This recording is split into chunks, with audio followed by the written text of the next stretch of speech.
So this is a piece that goes from verse into prose, and it came about this way. The next issue, or the now issue of a magazine called Maggie 2, Adam Fitzgerald, the editor, some of you may know, has a piece in it called, written in September, called The Galliard of the Woodman. It's too long a piece to read tonight, but it occasioned from Elizabeth Crawford a piece which turned into the Song of Nausicaa, who was spoken of perhaps or not that way.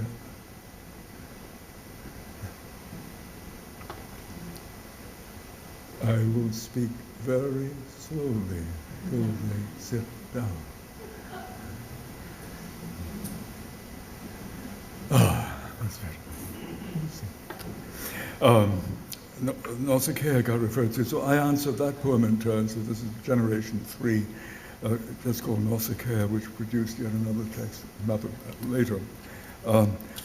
So it begins this verse. Nausicaa, you remember, is the woman who receives the naked and salt-stained Odysseus when he stumbles up on the shore.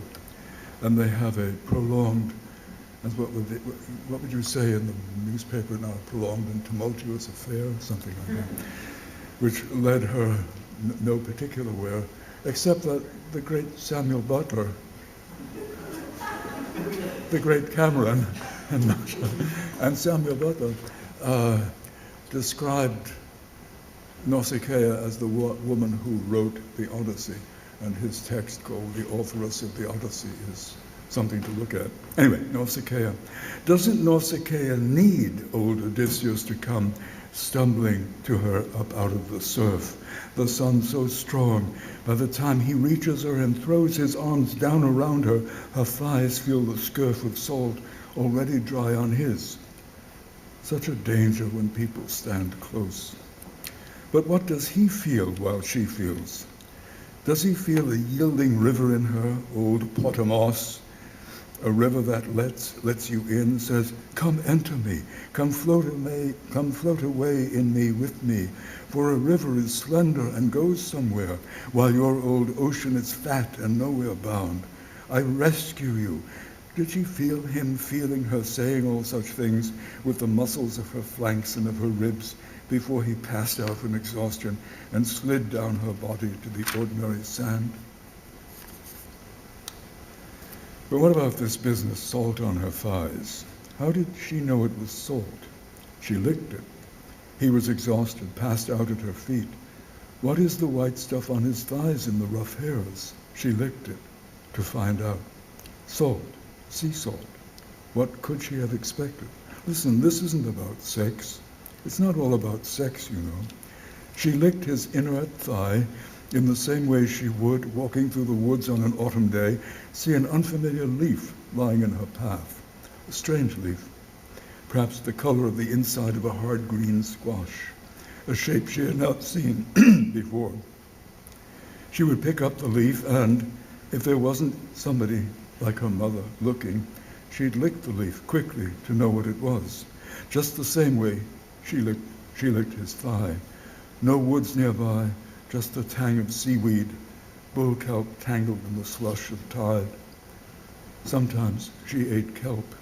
Sometimes she dried it in the sun and swept the sand off it, then shredded the dark wildflower honey-colored stiff leathery stuff and chewed it. Plenty of salt in it, and the smell of the sea, same as now his salt. It always made her feel weird, excited and muffled at once, like balls bouncing off a low ceiling, bouncing up and down between top and bottom inside her. Something more than salt. Made her want to say small things, short sentences, like the beginnings of what people said to her before she tuned out. Why listen to anything but the beginning? Only the beginning is worth anything. She kneels down and licks the salt some more. She bites delicately the skin behind the salt, chews gently the fold of skin. The man moans in his coma, and she desists. She understands that she is in a world where she will have to be good at desisting, but she is allowed to lick the salt. Beginnings. She has to be good at beginnings. She's a girl, getting things started. Everybody is slow compared to a girl. But when things have gotten started, then she has to be good at running away from her heart. Where can you hide from your heart? You think I will hide in the loins, I will do lust instead of listening, will waltz with whom I list, but soon that desists by itself, even before you can desist from it. So, no. The only place to hide from heart is myth. Look at the whole old world word of it, mythos. It speaks from the moo of silence. My lips are sealed. I hum urgently at you. But all you can do is hear. You can't hearken, can't do. Is silence. The sea at midnight. Exhausted mom, weary from her kids. The mother cat asleep with chin on her paws. M. Then comes the sly umlaut of mythos. The famous make your lips ready to say E, but then say ooh instead sound. It is lippy and loves you like a wet kiss, but it is shrill too. The eek of after, when the wrong one kisses you, or you kiss the wrong one. Then the theta of thorn, so sharp, it killed Rilke, it killed Scriabin. Peremptory, don't fuck with my roses, it says. Then soft, the word is ending now, ends with os. Sounds a little bit like us. Who are we? Who are we that the word identifies, ends in? Myth ends in us. All this while Nausicaa is running wet ankle to the sea scum to get help for this poor, so famous but she doesn't know it.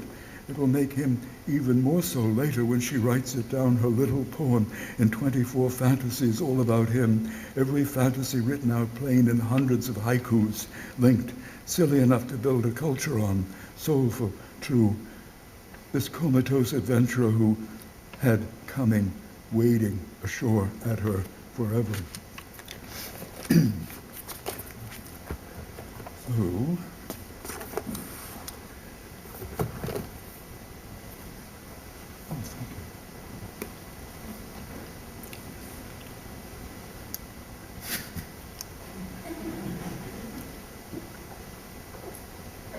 I'm notorious for disliking water.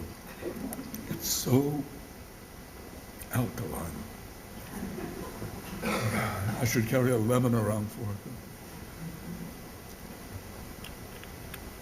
it. So on the night of Halloween, as it was going into what Catholics call All Saints' Day, the way the church tried to carry Halloween away from the fairies and the pagans, I had a dream just after midnight. I'd gone to bed curiously early, and I woke up around, 12, 1 o'clock, dreaming a poem. And the poem I was dreaming was called A Translation from Baudelaire. That was the name. It's wonderful to be here and to see you, and thank you very much for coming. Charlotte, this is not the first year that Charlotte has done this. Keep talking. Volume up? Yep, keep talking. You got to talk Okay. when I do it. That way I can. Okay, keep talking. This is not the first year that Charlotte has done me the kindness of asking for a poetry reading for her birthday. It makes me very happy to do that, especially since, as any of you who write know, the person you live with, the person you live for, and the person you live from is so deeply part of what you write, so deeply part of what you do. So it seems almost an effrontery to offer her yet again what she has given me. But I'm very happy to have been asked.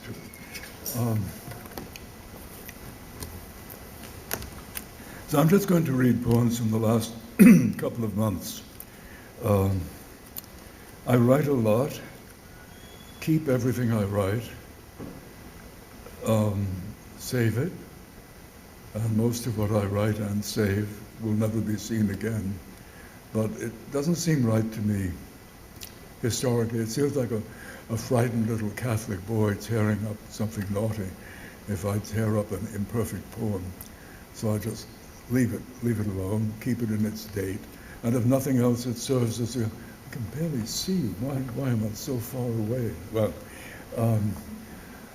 can you see me? Can you hear me? Okay, I'm here. What's the name of that ophthalmologist you recommended? He would help me see. Anyway, but I like to preserve everything I write, and it serves, if nothing else, as a kind of diary or record of my life. I don't otherwise keep a diary. A lot of people do. I think it's a wonderful practice, but I've never been interested enough in the past, even like 5 minutes ago, to write it down. So let me read some recent work then for you. It's a very small one to get started. It starts with 2 lines from an old Lollard ballad. When Adam delved and Eve span, already the woman more skillful than the man. that wonderful early image that men knew how to dig, women knew how to spin, knew how to do useful and intricate things. I wrote a series of pieces in early October about lighthouses, and it hasn't yet organized itself in my mind as a lighthouse poem, but here's one section of it.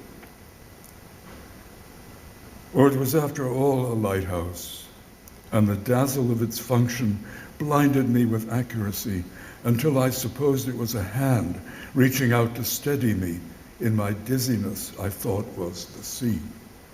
And I was the cormorant, and I was the gull, and the storms came by and knew me, sprawling flotsam up the shore, and rich tangled weed, hummocks of fucus like some cake a sloppy neighbor brought for me. Never go empty-handed to a friend's house when tea is poured. That's the only law I ever learned before I walked into the sea. But is any law enough, or any cake, or any friend? And was it even me? I moved towards what I see, the mirror phrase. The sentences are glass.